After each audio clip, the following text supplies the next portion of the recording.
Hello everyone, good morning to all of you. आज का सवाल हमारा area related to the circle से हमारा सवाल है। तो सवाल क्या है, find the area of shaded region. मतलब क्या है कि छायांकित भाग का क्षेत्रफल निकालिए इन द गिवन फिगर। जो फिगर दिया गया है उस फिगर में एक रेडियाई दिया गया है दो सर्कल, क्योंकि यहाँ पे दो सर्कल बन रहा है। दो सर्कल का रेडियस दिया गया है। पहला रेडियस क्या दिया गया है 7 सेंटीमीटर एंड दूसरा क्या दिया गया है 14 सेंटीमीटर। तो कैसे निकालेंगे हम लोग इसका? तो करेंगे क्या, सॉल्यूशन हम लोग इसका बोलेंगे वी हैव हमारे पास क्या है OB इक्वल टू क्या दिया गया है 7 सेंटीमीटर ये दिया गया है। एंड OA का लेंथ क्या दिया गया है, OA का लेंथ 14 सेंटीमीटर है ना। दिस इज कॉल्ड, ये क्या मेरा स्मॉल आर हो जाएगा एंड ये क्या हो जाएगा कैपिटल आर हो जाएगा। अगर दो सर्कल बना हुआ है, दो सर्कल में अगर हम छोटा सर्कल को स्मॉल आर रेडियस मान लेते हैं और बड़ा वाला सर्कल को कैपिटल आर मान लेते हैं, तो हमारे पास दो आर दिया गया है, दो रेडियस दिया गया है। एक हमारा 7 सेंटीमीटर का, एक हमारा 14 सेंटीमीटर का है ना। तो लिखेंगे एरिया ऑफ सैडेड रीजन। अच्छा बताओ, इस फिगर को देखो जरा। इस फिगर में जो पार्ट पूछ रहा है हम लोगों को एरिया निकालने के लिए, वो कौन सा पार्ट है? ये सेक्टर का पार्ट है ना, सेक्टर का पार्ट। तो अगर हम इस बड़ा वाला सर्कल में से उसका सेक्टर का एरिया में से इस छोटे वाले सर्कल का सेक्टर का एरिया निकाल दें, माइनस कर दें हम लोग, तो हमारा आंसर आ जाएगा। तो लिखेंगे क्या कि एरिया ऑफ सेक्टर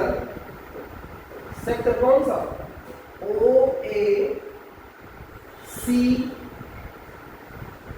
OAC को माइनस कौन सा सेक्टर हो जाएगा एरिया ऑफ कौन सा एरिया ऑफ सेक्टर OBDO है ना। हम लोग इसके निकालेंगे। हम लोग जानते हैं एरिया ऑफ सेक्टर क्या होता है, theta by 360 into pi R square. यहाँ पर ये कैपिटल आर है ना, तो कैपिटल आर हो जाएगा minus theta by 360 into pi R square हो जाएगा होगा। यहाँ पे थीटा का वैल्यू क्या दिया गया था, थीटा का वैल्यू 40 डिग्री दिया गया था है ना। यहाँ पे पुट कर देंगे थीटा का वैल्यू 40 बाई 360। अच्छा ये काम कर सकते हैं, देखो फॉर्मूला में यहाँ पे देखो थीटा बाई 360 इंटू पाई, हम अगर कॉमन निकाल दें थीटा बाई 360 इंटू पाई, अगर कॉमन निकाल दें अंदर क्या बचेगा R square minus R square, ये बचेगा।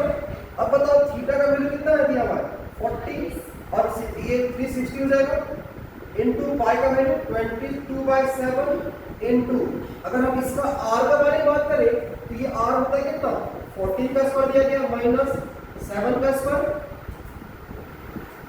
यह दोनों है। अब क्या करेंगे, 0 0 कट जाएगा, 4 1 जा 4, 4 9 जा 36। दैट मींस क्या मिल गया 1/9 इंटू 22/7 है ना। 14 का स्क्वायर क्या होता है टेल मी 196 है ना। तो 196 माइनस 7 का स्क्वायर 49। अब यहां से माइनस करेंगे तो 1/9 इंटू 22/7 इंटू, इसको माइनस करो तो 16 में 9 किया तो 5 बचेगा, सॉरी 7 बचेगा, 7 बचेगा। एंड यहाँ पे 8 बच गया, 8 में 4 गया तो 4 एंड ये 1 हो गया 7 7 हो गया 7 2 जा और 7 1 जा, 3 से काटो 3 3 जा 9 एंड 3 7 जा, क्या मिल गया हमारे पास 22 इंटू 7/3। इसको मल्टीप्लाई कर दो 2 7 जा 14, 2 7 जा 14 और 15/3 सेंटीमीटर स्क्वायर। ये हमारा आंसर है। समझ पाया?